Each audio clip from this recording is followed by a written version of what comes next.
दोस्तों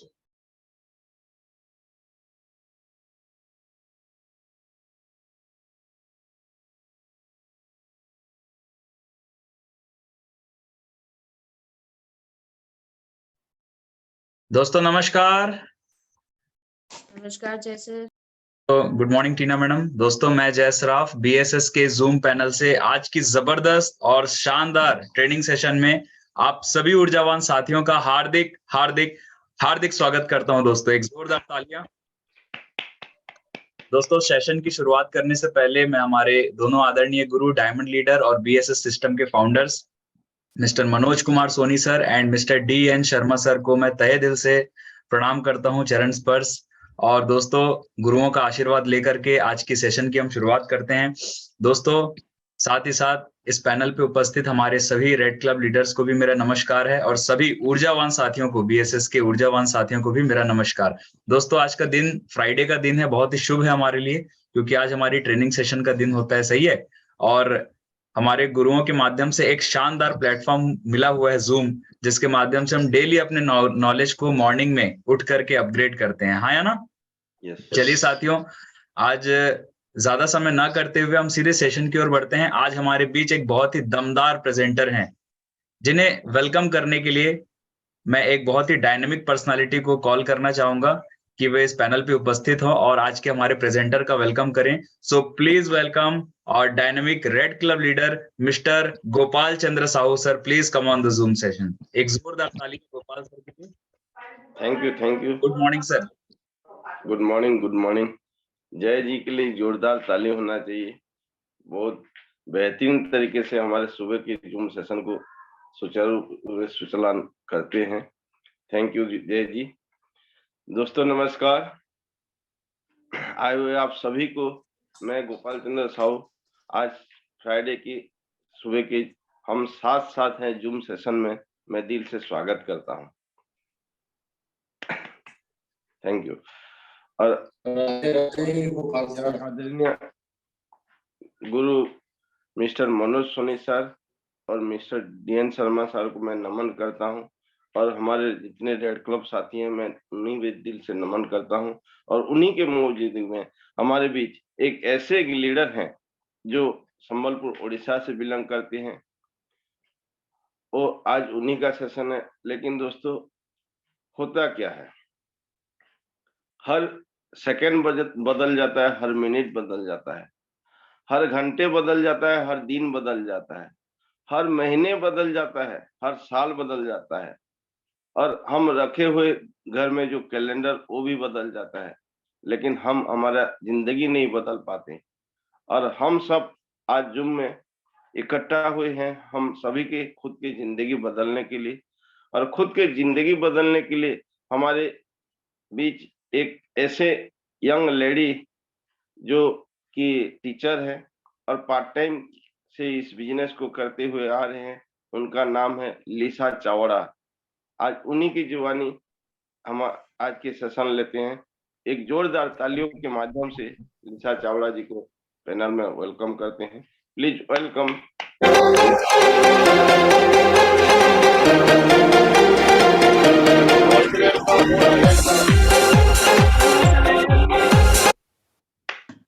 welcome Lisa madam. All thank you the very best, much sir. Thank you sir. दोस्तों नमस्कार। Welcome Lisa madam. Thank you sir. दोस्तों नमस्कार। मैं लिसा चावड़ा आप सभी का जूम सेशन में तहे दिल से हार्दिक स्वागत करती हूँ दोस्तों। और सबसे पहले तो मैं तहे दिल से धन्यवाद देना चाहूंगी और जोरदार ताली चाहूंगी हमारे महागुरुओं के लिए, जो कि डी.एन. शर्मा सर और हमारे मनोज सोनी सर के लिए, क्योंकि कहीं ना कहीं आज तक तो हम उस तरीके से मिल नहीं पाए थे, कुछ सीख नहीं पाए थे उनसे। लेकिन जब उनसे मिले और यहाँ पे उनके साथ समय बिताए ना, तो हमको पता चला कि वो पर्सनालिटी क्या है। तो उनके लिए एक जोरदार ताली होना चाहिए। और उसके साथ साथ यहाँ पे जितने भी रेड क्लब लीडर्स हैं उनको भी तहे दिल से नमन है मेरा। और साथ ही साथ अब सेशन को शुरुआत करने से पहले मैं तहे दिल से एक जोरदार ताली चाहूंगी मेरे जो गुरु हैं गोपाल चंद्र साहू सर के लिए, क्योंकि आज मैं जो कुछ भी बोल पा रही हूँ जहां तक भी पहुंच पाई हूँ सिर्फ और सिर्फ उनके मार्गदर्शन की वजह से है, क्योंकि बहुत सारे लोग आए गए लेकिन हमेशा साथ सर का ही मिला हमको, मार्गदर्शन मिला। और किस जगह पे क्या करना है, मतलब डिसीजन तक भी लेने के लिए सर हमारा हेल्प किए, वो हमको सही रास्ता बताए, तो उनके लिए एक जोरदार ताली और उनको भी तहे दिल से नमन है।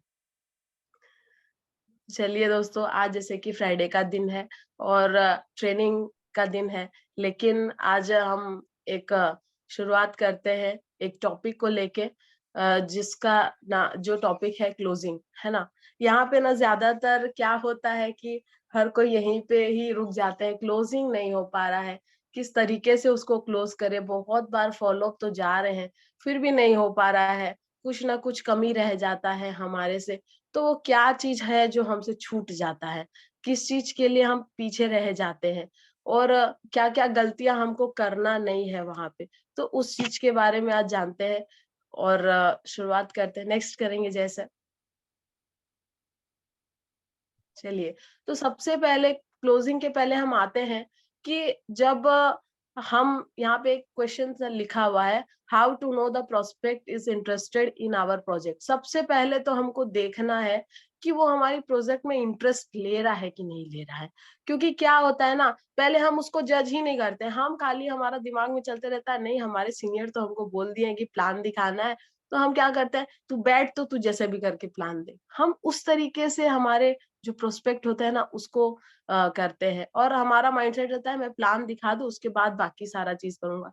लेकिन पहले हमको तो ये देखना है, जैसे ही हम प्लान दिखाते हैं तो वो जबरदस्ती में देख रहा है कि उसकी इच्छा है, क्या है, हमको पहले वो नोटिस करना है, उसका पोजीशन, वो सारा चीज को हमको चेक करना है।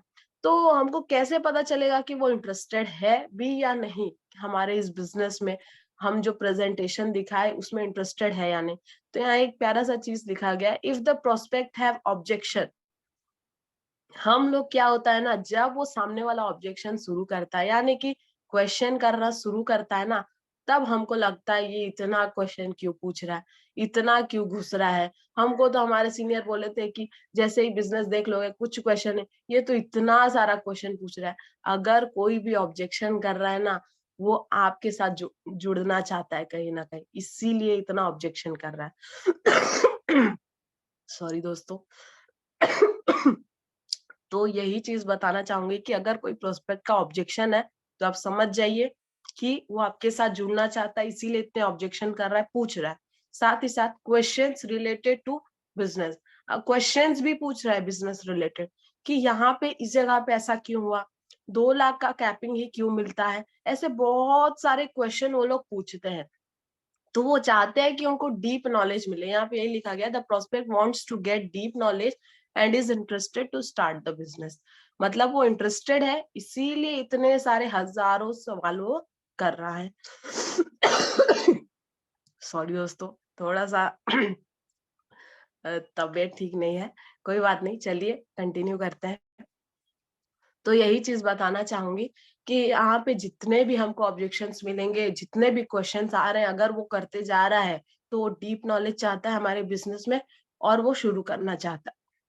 तो हमारा जिम्मेदारी यही है कि हम धीरे धीरे धीरे धीरे करके ना उनका एक एक चीज को क्लियर करते जाए। Sorry sir.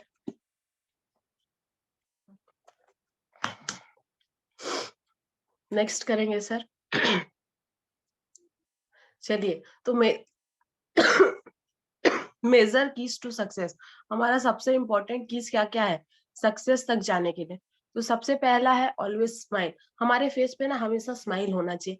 क्या होता है, कभी कभी ना हम लोग मुंह सुखा के चले जाते हैं, ये तो ज्वाइन ही नहीं कर रहा है, उस तरीके का फेस बनाते हैं, तो क्या वो हमारे साथ जुड़ेगा? कभी नहीं जुड़ेगा। तो हमारा कोशिश क्या रहना चाहिए, सबसे पहला है कि हमारे फेस में हमेशा स्माइल रहना चाहिए, चाहे वो हाँ बोले, चाहे वो ना बोले, चाहे वो हजारों क्वेश्चन करे, चाहे वो कुछ भी बोले। हमारा माइंडसेट सिर्फ एक होना चाहिए कि हमें हमेशा खुश रहना है और सामने वाले को हंसाते रहना है, उसको भी खुश कराना है, ताकि वो हमारे साथ घुल मिल जाए और सही, मतलब उसको लगे कि नहीं, अगर मैं इस व्यक्ति के साथ जाता हूँ तो कहीं ना कहीं पक्का आगे बढ़ सकता हूँ। उसके बाद आता है बी कॉन्फिडेंट। क्या है कि ना यहाँ पे ही ज्यादातर लोग मतलब अपने अंदर वो कॉन्फिडेंस नहीं ला पाते, डरते हैं, अरे इसको मैं अगर पैसे मांगूंगा तो कैसे करेगा, वो देगा कि नहीं देगा, क्या होगा, ये सारा चीज दिमाग में आता है। तो मैं यहाँ पे ये बोलना चाहूंगी कि कॉन्फिडेंस हमारे अंदर होना चाहिए। बिना कॉन्फिडेंस के अगर हम इस बताते हैं किसी को तो कहीं ना तो कहीं ना कहीं हम उस जगह पे नहीं पहुंच पाएंगे। इसीलिए कॉन्फिडेंस हमारे अंदर होना चाहिए, क्योंकि हम गलत चीज तो नहीं बता रहे ना, सही चीज बता रहे हैं उनको। और किसी को अगर हम सही चीज बता रहे हैं तो वहां पे डर किस बात का है। इसीलिए कुछ भी हो जाए हमको कॉन्फिडेंटली बताना है, क्योंकि हमको पता है हमारी कंपनी को कितने साल हो गए हैं, हम जानते हैं डीपली क्या है, तो हमारे अंदर एक अलग लेवल का कॉन्फिडेंस आ जाता है और हम उसको क्लियरली फिर बता पाएंगे। और सबसे लास्ट में एक पॉइंट दिया हुआ है, वो है बी ब्लंट। यहाँ पे क्या होता है ना, ज्यादातर लोग ब्लंट नहीं हो पाते, यानी कि बेशरम। हम सोचते हैं कि वो पैसे खुद देगा, है ना, हमको क्या लगता है वो खुद बोलेगा, खुद ज्वाइन करेगा। लेकिन क्या ऐसा होता है, कोई कॉल करके बोलता है कि सर आ जाइए मेरा ज्वाइनिंग ले लीजिए, कोई भी नहीं बोलेगा, है ना। तो हमको बेशरम बन पड़ेगा। जैसे ही प्लान खत्म हुआ, रजिस्ट्रेशन हो गया, हमको उनको डायरेक्टली बोलना है कि सर लाइए एटीएम से करेंगे या ऑनलाइन पेमेंट करेंगे, डायरेक्टली हमको ऑप्शंस देने हैं।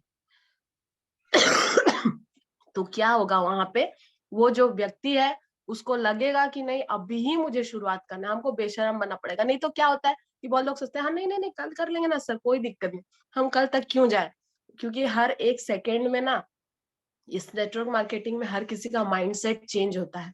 तो कहीं ना कहीं हमको ये चीज को करना ही पड़ेगा, ब्लंट होना ही पड़ेगा, डरने से कुछ नहीं होगा, है ना। तो हमको बेफिक्र होके उनको बोलना है, क्योंकि हमारे साथ तो हमारे सीनियर भी है ना, पीछे खड़े हैं, हम अपना बात रखते तो है, बाकी कुछ गलती होगा तो वो सुधार देंगे, है ना। लेकिन हम कोशिश तो करें, एक बार अप्रोच तो करें, क्या पता वो तुरंत करने के लिए तैयार हो। लेकिन हम वही चीज को नहीं सोच के ना, हम उसके बारे में सोचते हैं कि अरे रहने दो कल कर लेगा, मैडम उसके पास पैसे शायद नहीं हो, हम उनका मतलब तरफ हो जाते हैं, हमारे सीनियर इधर बात करते हैं। और तो इस तरीके से हमको नहीं करना है। इस जगह पे भी कहीं ना कहीं अगर चूक हो जाती है तो हमारी क्लोजिंग जो है वो आगे बढ़ जाती है। नेक्स्ट करेंगे सर। चलिए, तो एग्जैक्टली क्लोजिंग क्या होता है, यहाँ पे लिखा गया है the procedure after presentation till payment is made by the prospect is known as closing. यानी कि प्रस्तुति के बाद की प्रक्रिया जब तक प्रोस्पेक्ट द्वारा भुगतान नहीं किया जाता है, समापन के रूप में जाना जाता है। यानी कि हमारा प्लान एंड होने के बाद से जब तक वो पैसे नहीं देते हैं, उस प्रोसेस को ही क्लोजिंग बोला जाता है। मतलब उसको क्लोज कर देना, अगर उनके पेमेंट आ गई तो उनकी क्लोजिंग हो गई है ना, उस प्रोसीजर को ही क्लोजिंग बोला जाता है। नेक्स्ट करेंगे सर। चलिए, यहाँ पे कुछ रूल्स दिए गए हैं, इसको थोड़ा ध्यान देते हैं कि क्या चीज है जहाँ पे कि हम क्लोजिंग के कुछ रूल्स को फॉलो कर भी पाते हैं या नहीं, है ना। तो सबसे पहला रूल ये है कि follow up needs to be done within the hall.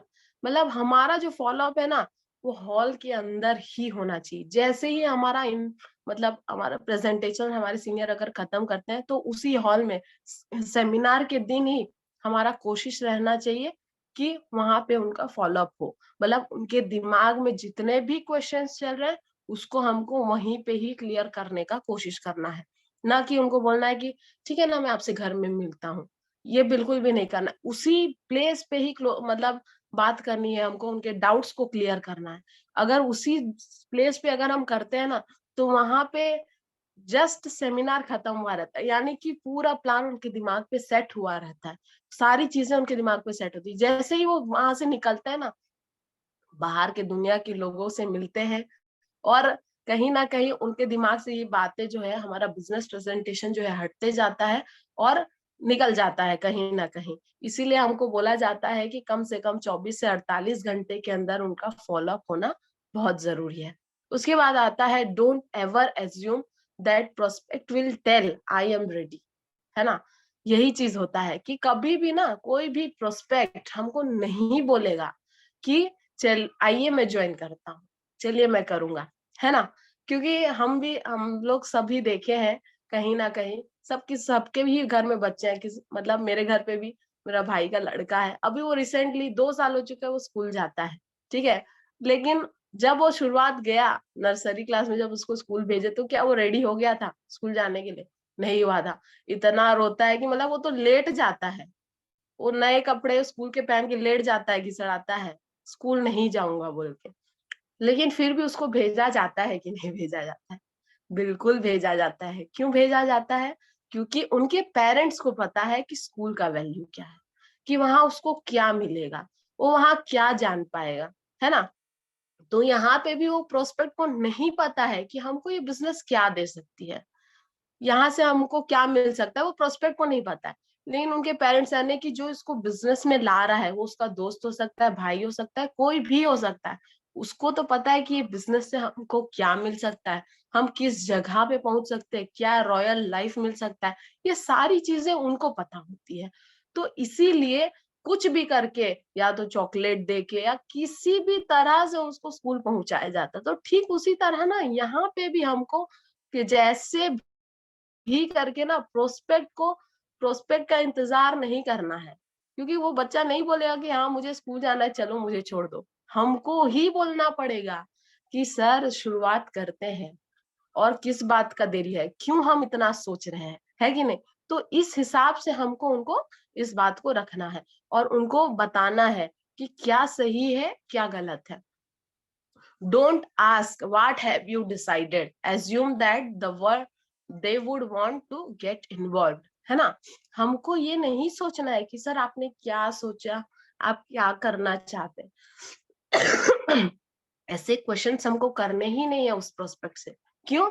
क्योंकि हमको उसको क्या जताना है कि वो हमारे साथ जुड़ना ही चाहते हैं, वो हमारे साथ काम करना ही चाहते हैं, हमको वो फील कराना है। हम जैसे हमारा सेमिनार खत्म होता है तो हमको क्या पूछना है वहां पे, सर कैसा लगा? हम ऐसे ही पूछते हैं ना, सर कैसा लगा बिजनेस, है ना। और फिर हमको वहां क्या करना है, 2 ऑप्शन रखना है, अच्छा लगा कि बहुत अच्छा लगा। अब वो क्या चूज करेगा, या तो अच्छा चूज करेगा या तो बहुत अच्छा चूज करेगा, हमको ऑप्शन दे देना है ना। तो उसी तरीके से मतलब उसको मतलब ना बोलने का कोई रास्ता छोड़ना ही नहीं है हमको। हमारा माइंडसेट वैसा रहना चाहिए कि वो कभी हमको ना बोल ही ना पाए, और उसको ऐसा फील होना चाहिए कि हाँ भाई वो जुड़ने के लिए रेडी हो चुका है।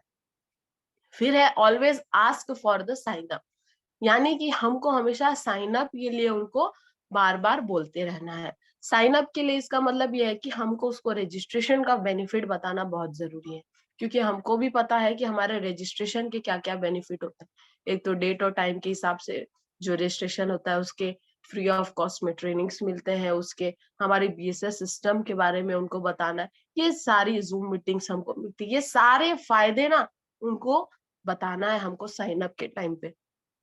क्योंकि क्या होता है ना, जब अगर प्रोस्पेक्ट ना कोई भागने वाला भी रहता होगा, उसका मन भी नहीं होगा ना, तो उसको पहचाने कैसे कि भाई अब ये नहीं करना चाहता, ये हमको घुमा रहा है। नहीं नहीं मैं पक्का कर लूंगा। बहुत सारे लोग होते हैं ना ऐसे बोलते हैं, नहीं नहीं मैं पक्का 100% कर लूंगा, मैं तो रेडी बैठा हूँ करने के लिए। ऐसे बहुत सारे लोग होते हैं, लेकिन कहीं ना कहीं वो हमको घुमाते रहते हैं, है ना, और हम समझ नहीं पाते। तो उनको समझे कैसे, उनको बोलना है साइन अप करिए, रजिस्ट्रेशन करिए, उनका आधार कार्ड और पैन कार्ड डिटेल मांगेंगे। जब हम उनको आधार कार्ड और पैन कार्ड डिटेल मांगेंगे ना, तो उस समय अरे नहीं नहीं आधार कार्ड पैन कार्ड डिटेल क्या, मैं कर लूंगा, है ना, इस तरीके का होता है। तो वहां से हमको समझ में आ जाता है कि नहीं ये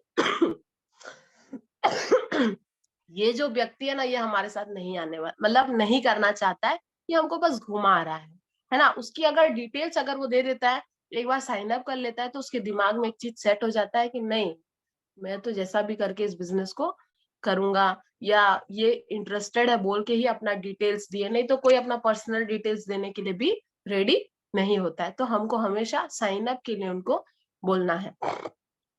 फिर आता है don't ask open ended question. Open ended questions क्या होता है? ओपन एंडेड क्वेश्चंस का अगर मैं बात करूं तो जैसे कि हम वही चीज मैं बताई, जैसे कि हम उनको पूछते हैं कि कैसा लगा, तो वो हाँ भी बोल सकता है नहीं भी बोल सकता है, लेकिन हमने उसको ऑप्शंस दे दिए कि अच्छा लगा कि बहुत अच्छा लगा, या हमने ऑप्शंस दे दिए कि प्रोडक्ट पार्ट अच्छा लगा या हमारा बिजनेस अच्छा लगा, तो सामने वाला प्रोडक्ट बोलेगा, तो चलिए सर प्रोडक्ट अच्छा लगा तो उसी को लेके ही हमको ये बिजनेस फ्री ऑफ कॉस्ट में मिल रहा है। और अगर बोलते हैं बिजनेस अच्छा लगा, तो हम ऐसे बोल सकते हैं कि सर प्रोडक्ट एक माध्यम है, उसको लेके इस बिजनेस को शुरुआत करते हैं। तो हमको ऑप्शन देना ही नहीं है कि वो हमको मना कर सके। या फिर हम ऐसे भी जब हम समय लेते हैं तो बोलते हैं शाम के समय पे। अब शाम के समय पे कब? तो हम उनको बोल सकते हैं सर 6 बजे या 7 बजे। तो नहीं नहीं मैम 6-7 तो नहीं, 5 बजे मिल सकते हैं। समझ में आ रहा है? तो वो खुद का या तो अपना समय बताएगा या तो हमको ऑप्शंस देना है। ये होता है यहाँ ओपन एंडेड हमको नहीं पूछना, यानी कि ये क्लोज एंडेड क्वेश्चन है, हमको ऐसे क्वेश्चन ही पूछने हैं हमको। फिर आता है fix next day meeting for registration and closing. अगर वो हमारे साथ उस समय रजिस्ट्रेशन नहीं करते हैं या हमारे साथ नहीं शुरुआत करते हैं, तो हमको नेक्स्ट डे का टाइम फाइनल करना बहुत जरूरी है। क्योंकि अगर हम टाइम फाइनल नहीं करेंगे तो कहीं ना कहीं वो इधर उधर चले जाएंगे या तो हमको नहीं मिलेंगे। तो हम कोशिश करेंगे टाइम फाइनल करने के लिए। अगर टाइम फाइनल नहीं करता है तो हमको डायरेक्ट नेक्स्ट डे कोई भी समय पे हमको उनका जानकारी होना चाहिए, वो कब है घर पे नहीं है, और हम उस समय भी पहुंच सकते हैं उनको बिना बताए और वहां पे बात कर सकते हैं। क्योंकि देखिए एक फैमिलियर एनवायरनमेंट में क्या होता है ना, वो फैमिली एनवायरनमेंट में जब हम उनसे कुछ उनके बारे में बात करते हैं ना, तो फैमिली में जितने भी लोग होते हैं ना, हर कोई उन पे फोकस किया रहता है कि क्या बता रहे हैं। अगर उनके फायदे का कुछ बात होता है तो पक्का वो बोलेंगे कि नहीं आप शुरुआत करिए। अगर वो नहीं भी सर जो प्रोस्पेक्ट है वो नहीं भी करना चाहेंगे तो उनकी वाइफ बोलेगी नहीं नहीं तू कर ले, या उनकी बहन बोल देंगी तू कर ले, कुछ तो अच्छा बता रहे, कुछ तो सही बता रहे हैं, इस तरीके से उनको गाइड करते रहेंगे। तो वो भी एक फैमिलियर एनवायरनमेंट भी हमको बहुत काम देता है इस जगह पे। और बहुत ही ज्यादा रिजल्ट ना इस मतलब फैमिली माहौल में आता है। जब हम फॉलो अप करने जाते हैं तो बहुत सी जगह पे ऐसा होता है कि जो प्रोस्पेक्ट होते हैं वो नहीं करना चाहते हैं, लेकिन उनका जो फैमिली होता है वो उनको फोर्स करता है कि नहीं आप शुरुआत करिए, है ना। फिर आता है आफ्टर मीटिंग टेल हिम और her not to talk about business. इसका मतलब ये है आप इसमें हम ज्यादातर लोग इस बात को छोड़ देते हैं कि हम उनको मीटिंग के बाद ना बताना ही भूल जाते हैं कि भाई इस बात को किसी को मत बताना, है ना। क्योंकि क्या होता है ना, हमारा 90% बिजनेस यहीं पे रुक जाता है, यहाँ पे ही हम फेल हो जाते हैं। हम उनको बताते नहीं है कि आप किसी को मत बताइएगा, और वो जाते हैं और पूरे गांव में बता देते हैं कि भाई मैं ये देखने गया था, यहाँ पे 2 जोड़ने हैं, सप्ताह के 2 लाख आएंगे, लाखों करोड़ों कमाएंगे। वो जाके बोल देगा और यहाँ पे वो जितने भी लोग हैं उसको फिर नेगेटिव करने में लग जाएंगे। तो हमको उनको सही चीजें बताना है, पॉजिटिव चीजें भी नेगेटिव चीजें भी। जैसे कि मान लीजिए मेरे को कोई बताया कि यहाँ से मतलब हमारा जैसे रायपुर जाना है, तो आपको ये यहाँ पे ये टोल गेट मिलेगा, इतना रास्ता ना पूरा सरायपाली से इस रास्ते में ये रास्ता पूरा खराब है।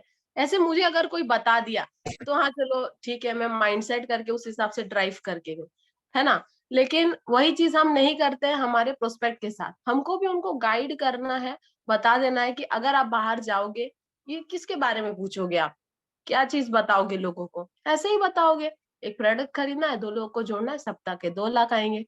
तो भाई क्या होगा तेरे साथ, तू समझा है वो तो नहीं समझा है। उसके बाद उनको बताना है कि किस किस को पूछोगे, इंजीनियर को पूछोगे, सीए को पूछोगे, डॉक्टर, अच्छे से अच्छे लोगों को पूछोगे, लेकिन क्या उसको नेटवर्क मार्केटिंग का कोई नॉलेज है, तो बोलेगा नहीं है।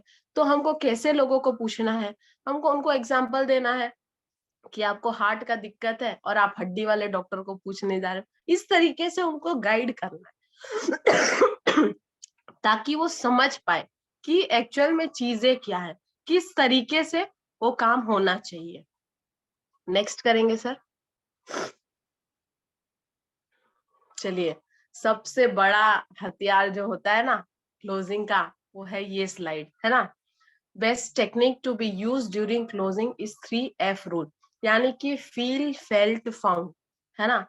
यही वो रास्ता है जहां से कि ना हम अपने प्रोस्पेक्ट के पास मतलब उससे कनेक्ट हो सकते हैं। यही वो चीजें हैं जिससे कि हम कनेक्ट हो सकते हैं, वो है फील फेल्ट फाउंड, है ना।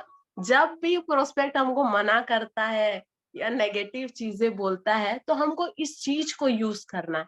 अब वो इस चीज को हम कैसे यूज करेंगे, सबसे पहले ना हमको फील करना। जैसे मान लीजिए सामने वाला बोलता है कि मेरे पास तो पैसे ही नहीं है, तो हमको क्या करना है वहां पे, हाँ सही बोल रहे हो, पैसे तो नहीं है, मेरे पास भी नहीं। फिर फेल्ट करना है, यानी कि मेरे पास भी नहीं थे, मेरे को जब बिजनेस मिला था तब मेरे पास भी पैसे नहीं थे। नो डाउट हमारे पास है, लेकिन फिर भी हमको ऐसे बोलना है, या नहीं भी होता है तो हमको बोलना है कि नहीं मेरे पास भी पैसे नहीं थे। फिर फाउंड, लेकिन मेरे को भी बताया गया, मेरे को भी एक रास्ता दिखाया गया, है ना। फिर फाउंड, यानी कि अपनी बातों को रखना है, पहले उसकी हाँ में हाँ मिलाना है, उसके बाद फील करना है खुद को कि सही में मेरे पास भी उनका जो सिचुएशन था मेरा भी वही सिचुएशन था, तो वहां पे हम कनेक्ट हो जाएंगे उनके साथ। और फिर हमको अपनी बात को रखना है कि लेकिन मेरे को जो दिखाने आए थे मेरे सीनियर, उन्होंने मुझे इस तरीके से रास्ता बताया, और आज अगर हमारे पास पैसे नहीं है तो इस बिजनेस का जरूरत किसको है, जिसके पास करोड़ों रुपए है उसको है क्या हमको है। आज अगर पैसे नहीं है तो कल भी पैसे नहीं होंगे, आगे भी पैसे नहीं होंगे, तो इस बिजनेस का जरूरत किसको है। इस तरीके से है ना, हमको फील फेल्ट फाउंड को उस एग्जाम्पल में डाल के उसको बताना है। हर एक जगह पे हम इस एग्जाम्पल को दे सकते हैं। नेक्स्ट करेंगे सर। Types of closing. अब देखिए इसमें ना कंटिन्यूअसली ये चीज जाएगा, समराइज क्लोजिंग, यानी कि समराइज करना है, यानी कि हमने जो फील फेल्ट फाउंड किया उसके साथ इसको कंटिन्यू करना है, समराइज करना है, उसको रीजंस बताने हैं। जैसे मैंने एक रीजन बताया, ऐसे हम और 2-3 रीजंस उनको ऐड करके बता सकते हैं कि अभी जैसे मान लीजिए अगर हमारा किसी का कोई मेडिकल केस निकल गया, 50,000 का जरूरत पड़ गया, तो हम कहाँ से लाएंगे। आज अगर हमारे पास मतलब एक मेडिकल केस आ जाएगा अचानक से 50,000, हम कहाँ से लाएंगे अगर अभी हमारे पास 15,000 रुपए नहीं है, तो हमको उसको समराइज करके बताना है। फिर आता है एजम्पशन, ये कंटिन्यूअस प्रोसेस चलेगा, एजम्पशन करवाना है, एज्यूम कराना है उसको कि अगर ये बिजनेस मिल जाएगा तो उसके साथ क्या होगा। फिर एज्यूम कराना है कि भाई देखो, मैंने जब इस बिजनेस को शुरुआत किया था तो मुझे भी नहीं पसंद आ रहा था, या मेरे को भी तकलीफ हो रहा था, लेकिन जब मैंने ये अचीवमेंट लिया, जब मैंने ये नैनीताल अचीवमेंट लिया या बूट कैम्प अचीवमेंट लिया, तब मुझे समझ में आया कि क्या लाइफस्टाइल होता है। उसको एज्यूम कराना है ताकि वो भी इसको शुरुआत कर पाए। फिर उसको फोटोज दिखाने हैं, कुछ वीडियोस दिखाने हैं कंटिन्यूअसली, ताकि उसको भी समझ में आए कि नहीं ये तो कभी ऐसे नहीं था पहले, अब कैसे इस तरीके से बदल गया है। उसको वहां पे आपका बदलाव भी दिखेगा कहीं ना कहीं, तो उसको एज्यूम कराना है कि नहीं भाई अगर तू जुड़ेगा तो तेरे साथ क्या क्या होगा। उसको भी फील होना चाहिए कि हाँ ये मेरे साथ भी हो सकता है। फिर आता है हैजल क्लोजिंग। हैजल क्लोजिंग का मतलब ये होता है कि गारंटी देना, है ना। गारंटी हम किस तरीके से देते हैं कि भाई अगर तू मेरे साथ जुड़ता है, 3 महीना का समय देता है, तो मैं बता देता हूँ जितना 3 महीना तूने जो पैकेज लिया है, वो पैकेज तो तुझे मैं फ्री ऑफ कॉस्ट में तू ले ही लेना। बाकी मेरे हिसाब से अगर तू काम करेगा तो तुझे मैं 100% गारंटी देता हूँ कि यहाँ से वो अचीवमेंट भी लेंगे, फ्री ऑफ कॉस्ट में घूम के भी आएंगे, तेरे पैसे भी इनकम हो जाएंगे, तेरी टीम भी बन जाएगी। इतने सारे फायदे, मतलब उसको गारंटी देना कि अगर तू आता है तो ऐसे पक्का हो, अगर तू मेरे हिसाब से करता है। ये चीज हमको मैंडेटरी करना है, क्योंकि वो अगर अपने हिसाब से काम करेगा तो 3 महीने क्या, वो 5 साल 10 साल भी दे देगा तो यहाँ पे आगे नहीं बढ़ पाएगा, है ना। तो हमको ये इस तरीके से इस प्रोसेस को कंटिन्यू करना है। नेक्स्ट करेंगे टाइप्स ऑफ ज्वाइनिंग। किस किस तरीके के ज्वाइनिंग होते हैं, है ना। ऑब्लिगेटरी ज्वाइनिंग, ऑब्लिगेटरी ज्वाइनिंग यानी कि 40% हमको यहाँ से ज्वाइनिंग मिलती है, वो है हमारी फेस वैल्यू देख के। जब इस बिजनेस को शुरुआत करते हैं ना, तो ज्यादातर लोगों की ज्वाइनिंग फेस वैल्यू पे ही निकलती है, यानी कि वो एकदम क्लोज होते हैं हमारे से, ये कर रहे ये कर रहे हैं तो कर देते हैं। मतलब एहसानमंद जो लोग कुछ होते हैं, जैसे हम लोगों ने कभी किसी के लिए कुछ किया हो तो उन लोग ये भी देख के कर देते हैं कि हाँ चलो कर लेते हैं, ऐसे करके हम मतलब कर देते हैं बस, ठीक है, हमारे साथ जुड़ जाते हैं हमारी फेस वैल्यू को देख के। 40% बिजनेस हमारा यही हो जाता है। फिर होता है कंपलसरी ज्वाइनिंग। कुछ कंपलसरी ज्वाइनिंग्स भी हमको मिलती है, जैसे कि छोटा भाई जुड़ा तो बड़ा भाई जुड़ेगा, या बड़ा भाई जुड़ा तो छोटा भाई जुड़ेगा, बहन जुड़ेगी, ये कंपलसरी होता है। अगर जीजा जुड़ा तो साला जुड़ेगा, ये फिक्स्ड ज्वाइनिंग होता है जो हमको ऐसे by one get one free type तरीके से मिलती है, ठीक है, जो कि 20% ज्वाइनिंग होती है। फिर आता है इमोशनल ज्वाइनिंग। कुछ लोग ऐसे होते हैं जो इमोशनली हमारे साथ अटैच हो जाते हैं। जब उनसे हम बातचीत करते हैं, जब हम उनको कुछ बताते हैं, कुछ समझाते हैं, तो वो इमोशनली हमारे साथ अटैच हो जाते हैं, और उसको देख के वो 15% लोग हमारे साथ ज्वाइनिंग देते हैं। और कुछ लोग ऐसे होते हैं जो अंडरस्टैंडिंग यानी कि समझ के इस बिजनेस को आते हैं, कुछ ना कुछ समझते हैं कि उनको क्या मिलने वाला है, और 25% ऐसी ज्वाइनिंग हमको यहाँ से मिलती है। और लास्ट में ऐसे कुछ लोग बच जाते हैं जो कि 5% होते हैं, जो कि आते तो है, बस आते हैं और चले जाते हैं, एक डीडी दिया और चले गए, उसके अलावा उसका उनका और कोई काम ही नहीं होता है। तो ये कुछ प्रकार की ज्वाइनिंग है, जो ये सारे तरीके के ज्वाइनिंग हमको लेने पड़ते हैं। अगर हम चाहेंगे कि नहीं, मैं उसको समझा के उसको पूरा 100% बता के और सबका ही काम हो जाए, ऐसा पॉसिबल नहीं होता है नेटवर्क मार्केटिंग में। कुछ कहीं ना कहीं हमको ऐसी ज्वाइनिंग्स भी मिलती है। जैसे कि हम अभी क्या क्या प्रमोशन करते हैं, ट्राइपॉड। जब हम ट्राइपॉड को प्रमोशन करते हैं, 3 आईडी का जो प्रमोशन करते हैं, तो कहीं ना कहीं एक होती है घर घर में किसकी किसकी हो सकती है, जैसे अगर जॉइंट फैमिली है तो 2 भाई 1 बहन, इस तरीके से ही ना ज्वाइनिंग निकलती है ना। तो कहीं ना कहीं हमारी इस तरीके की ज्वाइनिंग्स हमको यहाँ पे मिलती है। नेक्स्ट करेंगे sir. Thank you very much and go universal crown ambassador. और तहे दिल से तो माफी मांगना चाहूंगी, थोड़ा सा तबीयत सही नहीं था, बाकी ये मौका मैं छोड़ना नहीं चाहती थी, इसीलिए इसको मैंने जैसे भी करके कंप्लीट किया। And thank you very much sir, and over to you sir. Thank you very much. Lisa madam, बहुत बहुत बधाई हो, बहुत बहुत थैंक्स टू कि आप इस अपने इस परिस्थिति में भी आपने ट्रेनिंग अटेंड किया। लेकिन आपको एक सजेशन है, यूज 100% बी 100% यूजर ऑफ सेफ्सा प्रोडक्ट। जी जी सर, बिल्कुल। आपको ये भी कवर करना चाहिए था आज। कफ सिरप लीजिए, बहुत ही खूबसूरत, बहुत ही शानदार सिरप है, आप बिल्कुल ठीक हो जाएंगे, है ना। तो आप भी सजेस्ट कर रहे हैं, और बहुत बहुत थैंक यू, तालियों के साथ धन्यवाद आपका। Thank you sir, super thank you very session रहा, बहुत नए तरीके से आपने सब्जेक्ट को कवर किया आज, बहुत ही बढ़िया। मैडम बहुत शानदार सेशन था आज आपका। Thank you sir. बहुत ये जो है फिर से आपने रिमाइंड कर दिया, और वो बच्चे वाली स्टोरी तो मजा आ गया, जो बच्चा जो है ना स्कूल ड्रेस पहन के है ना जमीन पे घुलट जाता है, जो जाने को है। तो मैं अब यही सोच रहा था कि और आगे कुछ बता के अब पुराने दिन याद दिला करके रुलाओगे क्या आप? नहीं है तो आपने अनछुए पहलू को आपने टच किया, नो डाउट बहुत शानदार सेशन था आपका, और बहुत अच्छे तरीके से आपने कई सारी चीजों को है ना रखा। आज हमारे जितने भी स्टेट है, आज वो इस चीज यूज कर पा रहे होंगे, कहीं जो हमसे हो रही है ना, आज उस सेशन लेने के बाद में वो सारी चीजें कवर हो जाएगी। तो जी सर, बहुत बढ़िया, शानदार, और आगे Thank और तैयारी करना, है ना, all the best. Thank you sir. बहुत बढ़िया निशा मैडम, शानदार ट्रेनिंग आपकी। Thank you ma'am. बहुत बढ़िया मैडम ट्रेनिंग, बहुत बहुत बधाइयाँ आपको। Thank you sir. Lisa madam के लिए एक जोरदार ताली होना चाहिए दोस्तों।